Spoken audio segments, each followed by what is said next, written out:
Shalom Bapak Ibu, Saudaraku yang terkasih. Kita kembali merenungkan firman Tuhan. Mohon like dan subscribe. Tuhan Yesus memberkati kita semuanya. Hari ini kita akan baca di dalam Yohanes pasal 10 ayat yang ke-10. Pencuri datang hanya untuk mencuri dan membunuh dan membinasakan. Aku datang supaya mereka mempunyai hidup dan mempunyai dalam segala kelimpahan. Puji nama Tuhan. Ayat ini begitu favorit bagi orang Kristen. Ada yang beranggapan, wow, hidup berkelimpahan. Siapa sih yang nggak mau, Bapak Ibu Saudaraku? Semua manusia mengharapkan, menginginkan hidup yang berkelimpahan harta. Wow, bukankah ini menarik? Tetapi hidup berkelimpahan yang bagaimana yang Tuhan maksud di dalam Yohanes pasal 10 ayat 10. Jangan lupa kita seringkali mempunyai imajinasi tentang Allah yang begitu liar menurut anggapan keinginan kita. Padahal Allah yang digambarkan di dalam Alkitab berbeda dengan imajinasi Anda. Jadi, mari kita mendengarkan firman Tuhan supaya Anda tidak tersesat. Begitu ya, Bapak Ibu Saudaraku. Bagi sebagian orang, istilah hidup yang melimpah sudah langsung mendarat makna tertentu, ya, tentang duniawi kan? Berkelimpahan dipahami secara material ya Bapak Ibu Saudaraku. Janji Yesus di ayat 10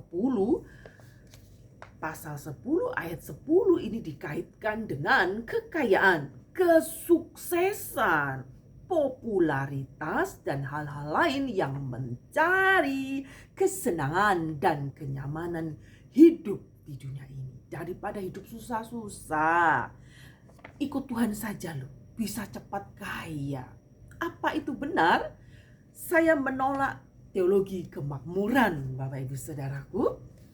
Begitulah pesan yang diusung oleh para pengkhotbah teologi kemakmuran yang sejak beberapa dekade yang lalu beberapa orang Kristen bahkan menggunakan teks ini sebagai salah satu modal untuk mensugesti diri. Hidup berkelimpahan, setiap hari berdoa, aku akan dilimpahi Tuhan dengan material ini, kekayaan, aku akan menjadi kepala, tidak akan pernah menjadi ekor, dan sebagainya. Bapak Ibu Saudaraku, ingatlah, mereka sangat beriman, tetapi berimannya yang salah. Mari kita akan periksa hidup kita. Iman yang besar saja itu tidaklah cukup Bapak Ibu Saudaraku. Saya katakan iman juga perlu benar. Kalau Anda mensugesti diri Anda dengan beranggapan iman itu harus diperkatakan sehingga Anda ingin apa, Anda jamah mobil, Anda akan dapat mobil. Anda beriman hari ini dapat kucuran dana miliaran akan dapat. Wah, ini iman yang menyesatkan. Imajinasi Anda sangat liar, bro. Ingatlah, ini akan membuat hidup Anda terpuruk manakala segala kenyataan realnya tidak sesuai dengan apa yang Anda imani kan? Hidup berkelimpahan di Yohanes pasal 10 ayat 10 tidak boleh dimengerti secara material, Bapak Ibu Saudaraku. Yesus Kristus tidak sedang membicarakan tentang hal-hal duniawi kan? Ingat, berbagai pertimbangan di bawah ini mengarahkan kita untuk menafsirkan hidup berkelimpahan secara spiritual. Ya, Bapak Ibu Saudaraku, hidup ini memang sudah tidak bisa dinikmati dengan enak-enak, ongkang-ongkang kaki, gak usah bekerja dari Senin sampai Minggu, bengong aja begitu, terus Anda dibayar miliaran. Itu seperti reel yang saya buat, itu gak mungkin gitu, mimpi kali ya Bapak Ibu Saudaraku. Hidup ini memang sudah bisa dinikmati selama kita hidup di dunia, tapi hidup ini bukan bersifat duniawi, Bapak Ibu Saudaraku. Jangan jadi orang Kristen yang duniawi, membawa unsur-unsur duniawi masuk di dalam gereja. Bapak Ibu Saudaraku, ingatlah,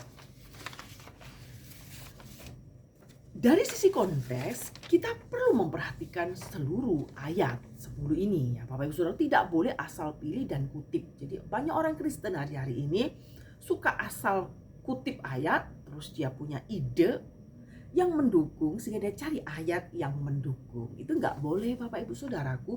Ayat ini menampilkan sebuah kontras apa yang dilakukan pencuri 10a, apa yang diberikan oleh Yesus Kristus di 10b. Para pencuri datang hanya untuk mencuri dan membinasakan, sedangkan Yesus membawa kehidupan yang berkelimpahan.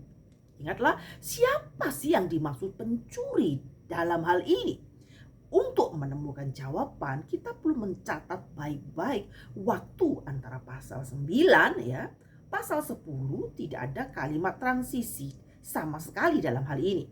Nah, dengan kata lain, dua pasal ini tidak terpisahkan. Bapak Ibu Saudaraku, para pendengar pasal 10 masih tetap sama orangnya dengan di pasal 9. Begitu ya. Frase aku berkata kepadamu di awal ayat 10 masih merujuk pada orang yang sama. Yaitu siapa? Orang Farisi. Para pendengar itu yaitu orang Yahudi yang masih ada di sekitar sana. Bapak Ibu Saudaraku, pada bagian awal pasal 10 Yesus sebenarnya ingin mengajarkan siapa saja yang berperilaku seperti gembala tetapi tidak melewati dia.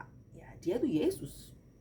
Sebagai pintu ke arah domba-domba dapat dikategorikan sebagai pencuri. Ya, maling kalau orang Jawa bilang ya Bapak Ibu Saudaraku.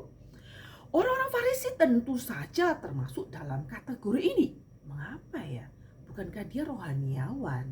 Ya, dalam masyarakat Yahudi mereka dipandang sebagai rohaniawan memang, ya kan? Menuntun jalan orang pada kehidupan seperti gembala tugasnya. Tetapi yang kita soroti hari ini adalah ajaran dan sikap mereka bertabrakan, ya. Dengan pesan yang dibawa oleh Yesus Kristus karena tidak melalui sang pintu yaitu Tuhan Yesus Kristus. Nah, tidak heran domba-domba tidak mau mendengarkan mereka. Salah satu contohnya di sini supaya Anda tidak bingung, orang buta yang sejak lahir, ingat Bapak Ibu Saudaraku, dia lebih memilih mempercayai Yesus Kristus. Ya, ini berarti dia tahu mana gembala, mana pencuri, gembala upahan atau gembala yang sejati. Jikalau para pencuri di pasal 10 adalah orang-orang Farisi ya Bapak Ibu Saudaraku, apakah yang dimaksud mencuri, membunuh dan membinasakan? Apa artinya? Apa yang dimaksud Tuhan dalam hal ini? Apa makna hurufiah kah? Konteks pasal 10 secara keseluruhan itu tidak memberi dukungan ke arah sana. Ingat Bapak Ibu Saudaraku, Yesus tidak sedang menyinggung tentang ketidakadilan yang dilakukan golongan Farisi, ahli Taurat, terhadap kaum-kaum lemah, merampas hak para janda dan sebagainya. Tidak ngomong itu saat itu.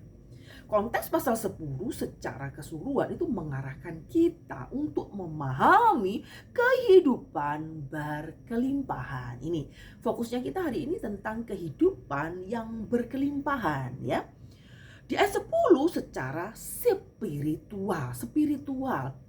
Hidup berkelimpahan secara spiritual, bukan secara material. Ya Bapak Ibu Saudaraku, Yesus menjelaskan kehidupan itu sebagai berikut. Begini, domba-dombaku mendengarkan suaraku. Ya kan begitu. Dan aku mengenal mereka dan mereka mengikuti aku. Nah, aku memberikan hidup yang kekal ya Bapak Ibu ya, kepada mereka dan mereka pasti tidak akan binasa sampai selama-lamanya. Bapak Ibu, kita perlu ingat seseorang tidak akan pernah merebut mereka dari tanganku. Nah, ini gembala yang agung. Tentu saja ayat ini secara eksplisit kalau kita berpikir dengan mendalam dan kritis berbicara tentang apa Bapak Ibu Saudaraku? Tentang kehidupan yang kekal, begitu. Kehidupan yang kekal, penerima kehidupan itu juga tidak akan binasa. Kata ganti orang ketiga di sini jamak mereka. Nah, ayat 28 merujuk pada orang-orang yang percaya. Siapa orang percaya? Jamak kan, orang percaya itu banyak. Nah, bukan kehidupan kekal yang tunggal, tapi jamak. Ya, sebagai tambahan pemunculan kata hidup atau kehidupan, ya Bapak Ibu Saudaraku, di seluruh Injil Yohanes sebanyak 36 kali, terbanyak dibanding kitab-kitab lain kalau Anda mempelajarinya, juga mengarah pada kehidupan spiritual. Berarti di antara 36 pemunculan ini, 18 diantaranya ditambahi kekal. Nah, begitu ya Bapak Ibu Saudaraku. Salah satu ayat terkenal di dalam kitab ini adalah Yohanes 3 ayat 16. Semua orang Kristen pasti hafal ini. Kalau tidak hafal berarti bukan orang Kristen ini. Karena begitu besar kasih Allah akan dunia ini, maka dia mengaruniakan anaknya yang tunggal, supaya setiap orang yang percaya tidak binasa. Ya, Bapak Ibu Saudaraku, memperoleh hidup yang kekal. Bahkan tujuan kitab ini ditulis berkaitan dengan kehidupan secara rohani, bukan secara lahiriah. Bapak Ibu Saudaraku, kehidupan kekal yang bagaimana yang Yesus beri? Kehidupan kekal yang berkualitas tentunya. Apa yang dijanjikan di Yohanes pasal 10 ayat 10 namun tidak terbatas di situ saja Bapak Ibu Saudaraku. Yesus bukan hanya berbicara tentang kehidupan, tapi kehidupan yang berkelimpahan.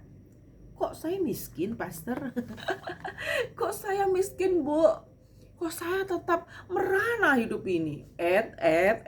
Mesti pemikiran Anda salah, harus dibersihkan, dicuci bersih ini. Jangan hidup berkelimpahan diartikan secara lahiriah saja. Bapak Ibu Saudara, kehidupan yang kekal yang berkualitas. Dalam teks Yunani kalau kita membacanya dapat diterjemahkan aku di sini ya.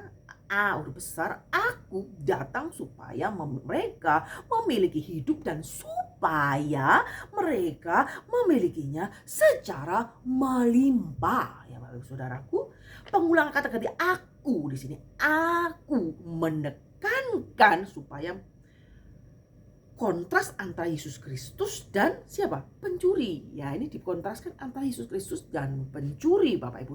Hanya Yesus, bukan orang Farisi yang bisa memberikan kehidupan. Ingat, bukan orang Farisi yang bisa memberikan kehidupan.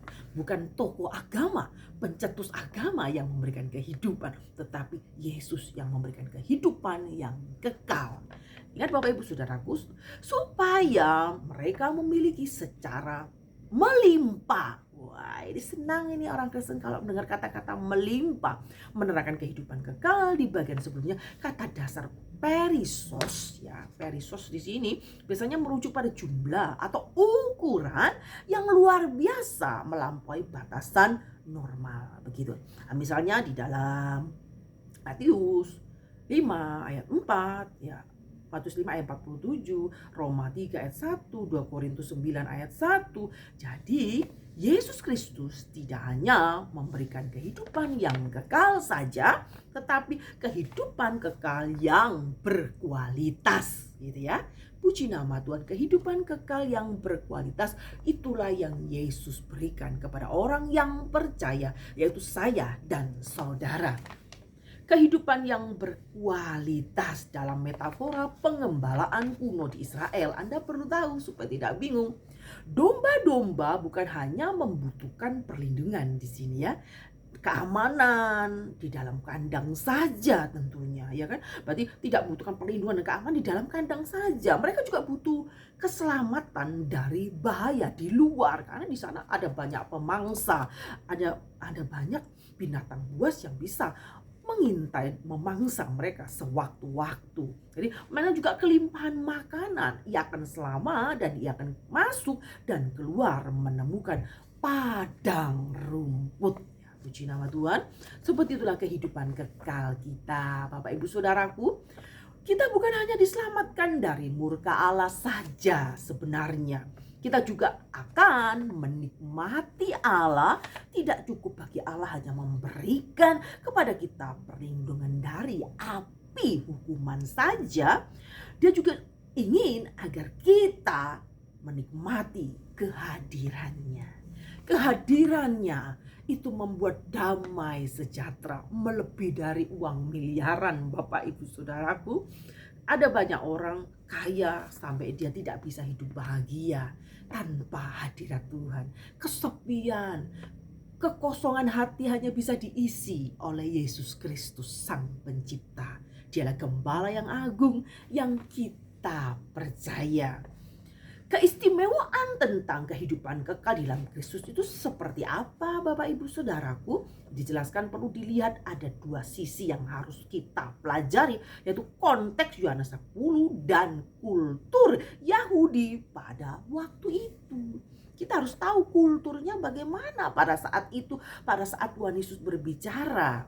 Dari sisi konteks ya kita harus mengkaitkannya dengan ayat 10 kan? 10a, para pencuri datang hanya untuk mencuri, ya, membunuh dan membinasakan, ya kan? Dengan kata lain, mereka hanya bisa mendatangkan kematian dan kehancuran, ya, bukan kehidupan yang kekal.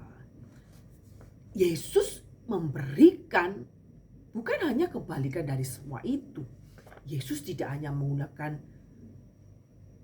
atau Yesus tidak hanya mengaruniakan kehidupan kekal saja, melainkan kehidupan kekal yang berkualitas. Ya, Bapak Ibu Saudaraku, dari sisi kultur budaya kita perlu tahu, kita tidak boleh melupakan sebagian besar dari bangsa Yahudi, kecuali golongan Saduki, ya mereka meyakini dan mengharapkan kehidupan yang kekal. Ada kehidupan sesudah kematian, kecuali Saduki tidak mempercayai kebangkitan. Ya, melalui Yohanes pasal 10 ayat 10, Yesus Kristus ingin menegaskan perbedaan antara kehidupan kekal versi Yudaisme yang paling tidak ya diwakili oleh ahli Farisi kan, dan versi Yesus sendiri ya. Jadi kehidupan kekal versi Yudaisme dengan kehidupan kekal versi Yesus berbeda. Ya, perbedaannya yang paling mencolok terletak di mana, Bu? Kan begitu. Kayaknya sama. Enggak, Bapak Ibu Saudaraku. Kalau kita mempelajarinya itu terletak di kekinian dan kepastian. Dari kehidupan kekal di dalam Kristus, hampir semua teks di dalam kehidupan kekal di Injil yang kita baca, di Injil Yohanes terutama berbentuk lampau atau kekinian ya, bukan futuris bentuknya ya. Contoh yang paling jelas adalah percakapan di depan kubur Lazarus antara siapa, Bapak Ibu Saudaraku? Antara Marta dan Yesus saat itu. Sama seperti orang-orang Yahudi lainnya, Marta hanya mampu mempercayai kebangkitan di akhir zaman, ya kan? Melalui kebangkitan Lazarus saat itu, Marta belajar begitu ya, bahwa Yesus Kristus juga sanggup memberikan kemenangan pada masa yang akan datang, masa yang sekarang pun sanggup. Jadi memberikan kemenangan atas maut dan masa kini juga. Jadi Yesus memberikan kehidupan yang kekal di masa yang akan datang, tapi kita bisa menikmatinya, mencicipinya di masa sekarang ini. Bersyukur kepada Tuhan. Selain kekinian di sini, aspek lain yang perlu disoroti adalah kepastian. Di dalam Yesus itu kepastian, Bapak Ibu Saudaraku. Tidak ada semoga. Di dalam Kristus itu kepastian, nggak ada moga-moga, nggak ada. Yesus Kristus pasti mampu mengaruniakan kehidupan karena Dia sendiri yang berkuasa atas kehidupan dan kematian ya. Ingat Bapak Ibu Saudaraku, Yesus berkuasa atas kehidupan dan kematian.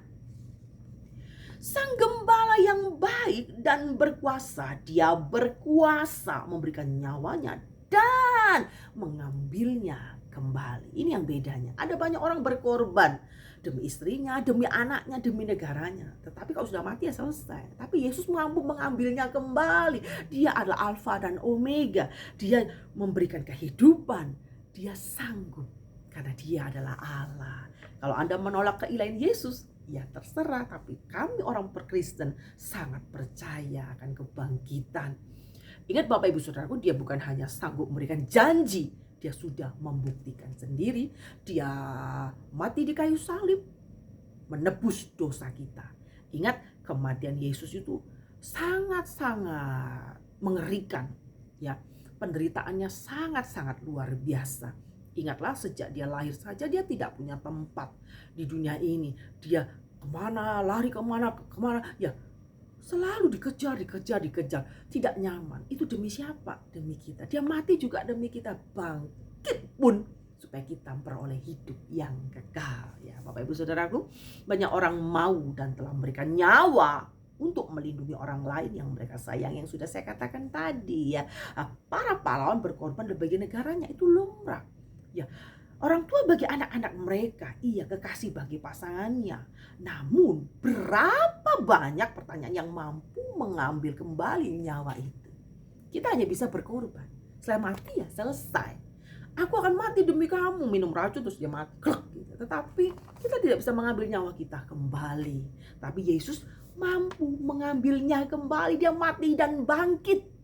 Bapak Ibu Saudaraku, Yesus Kristus melakukan dua tindakan ajaran sekaligus menyerahkan nyawanya dan mengambilnya kembali. Itulah anugerah yang kita miliki dengan mempercayai Yesus. Yesus itu Alfa dan Omega. Dia gembala yang baik, gembala yang agung. Dia memberikan nyawanya dan mengambilnya kembali. Dia bisa karena dia Allah yang berkuasa. Begitu ya Bapak Ibu Saudaraku. Ajaran ini hanya mengajarkan kehidupan sesudah kematian. Paling jauh mereka mungkin menunjukkan jalan, mungkin ya menuju ke sana. Tetapi berbagai peraturan dan petunjuk diberikan sebagai pedoman. Persoalannya di sini, tidak ada satupun dari semua ajaran ini yang berani memberikan janji yang pasti, bersifat kini dan pasti. Nah, bahkan para pencetus ajaran agama tidak ada yang merasa yakin dia pasti akan sampai ke surga. Ya, kita bersyukur kepada Tuhan, dialah pintunya. Dua poin yang penting di atas, yaitu kekinian dan kepastian yang perlu kita tanam di dalam hati dan pikiran kita, menunjukkan bahwa kehidupan kekal itu sudah kita nikmati selama di dunia ini. Nah, kehidupan ini ada di dunia ini, kita bisa menikmatinya, kehadirannya, pertolongannya, mujizatnya, kasih setianya. Tetapi bukan hanya bersifat duniawi saja, Bapak Ibu Saudara. Kehidupan ini adalah tentang kepuasan di dalam Kristus. Kalau Anda bersifat kepuasan di dalam dunia saja, sifatnya haus terus ya. Saya ini tipe orang yang hobi jalan-jalan nih Bapak Ibu Saudara ya. Saya jalan kemana-kemana gitu, kalau keliling kota sini situ. Kalau sudah pernah ke sana lagi saya sudah bosan. Ya kalau makan di sini sekali dua kali sudah bosan ya. Kepuasannya itu berubah terus, ingin. Tetapi saat kita di dalam Kristus, kepuasan itu sangat-sangat berbeda dengan dunia tawarkan. Di dalam Kristus kita mendapatkan pengakuan. Di dalam Kristus kita mendapatkan pengakuan dan penerimaan sejati. Ya.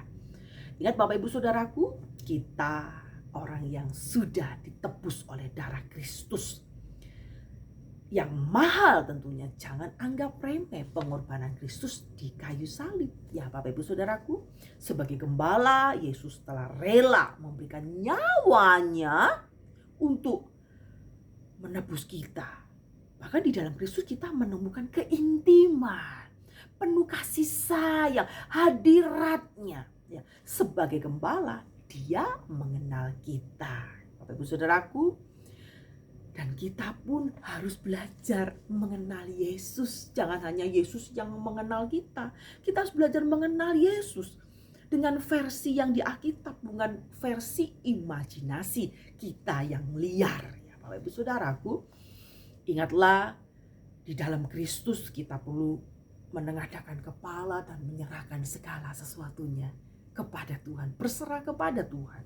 Kita hanya perlu menerima saja, semua telah dikerjakan oleh Yesus Kristus. Itu anugerah keselamatan yang Tuhan sediakan buat kita orang yang percaya tentunya.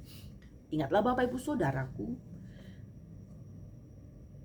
keselamatan itu memang cuma-cuma, tetapi selama Anda hidup menjadi orang Kristen, Anda perlu berbagi. Ya, berbagi hidup seperti gembala yang baik memberikan nyawanya untuk domba-dombanya. Anda pun sekarang saatnya tidak hanya menerima saja dari Yesus, tapi Anda belajar melayani sesama. Kalau Yesus telah mengenal kita, yaitu sudah, ya pastinya. Tetapi sudahkah kita ini mengenal Kristus dengan benar? Ada banyak orang Kristen ini mengenal Kristus dengan imajinasi yang salah. Mereka berpikir Kristus itu adalah Allah yang selalu menyertai, jadi tidak ada kecelakaan, memberikan kesehatan, tidak ada penyakit, bahkan tidak ada kemiskinan. Anda keliru. Kalau suatu hari nanti Anda menerima hal-hal yang buruk, Anda akan meninggalkan Kristus dengan pola pikir yang salah. Jadi mulai hari ini hidup berkelimpahan, hidup di dalam Kristus. Hidup yang Tuhan mau adalah kehidupan kekal yang berkualitas. Jadi kita menjadi orang Kristen tahu dan paham bahwa kehidupan yang melimpah yang Tuhan beri itu tidak hanya esok, tetapi hari ini kita bisa mencicipi hadirat Tuhan, keintiman dengan Tuhan. Jangan cari hanya mujizatnya saja Bapak Ibu Saudaraku. Pada kala saat sedih, saat susah Anda datang kepada Tuhan, tapi Anda sukses, Anda lupa dengan Tuhan. Jadi jangan pernah Anda berpikir Tuhan itu tambal butuh. Kita jadi orang Kristen ini terlalu egois, ingin selalu diberkati tapi gak mau memberkati orang lain. Seringkali ingin diperhatikan di dalam gereja. Kalau tidak diperhatikan nanti mogok, tidak mau ke gereja, tidak mau pelayanan. Di nasihat sedikit yang gondok, ngambek, gak mau pelayanan. Bapak Ibu Saudaraku, sudah saatnya Anda dewasa dalam mengenal Kristus. Ingat, kita mencicipi kehidupan kekal yang berkualitas. Hidup berkualitas itu yang bagaimana? Ya hidup di dalam Kristus. Seperti yang Yesus mau. Menjadi seperti Yesus itu proses yang panjang. Jadi jangan fokusnya hanya diberi saja oleh Tuhan. Di gereja hanya ingin dilayani saja. Di gereja hanya ingin mendapatkan fasilitas yang baik. Didoakan, terus dituntun. Kapan Anda menjadi gembala? Kapan Anda menjadi seorang pemimpin, seorang imam yang bisa menuntun keluargamu, bisa menuntun adik-adikmu, bisa menuntun teman-temanmu? Ya, hari ini kau harus berdiri tegap dan siap mewartakan Injil. Ingat, siapapun engkau, tidak tugasnya pendeta saja. Anda harus mewartakan Injil keselamatan. Injil Yesus Kristus, kematian dan kebangkitannya. Ini yang memberikan kekuatan supaya kita tetap berdiri bersama Kristus. Selamat melayani hidup kekal yang berkualitas di dalam Kristus. God bless you. Tuhan Yesus memberkati. Selamat beraktivitas yang lain. Jangan lupa cinta Yesus selamanya. Amin.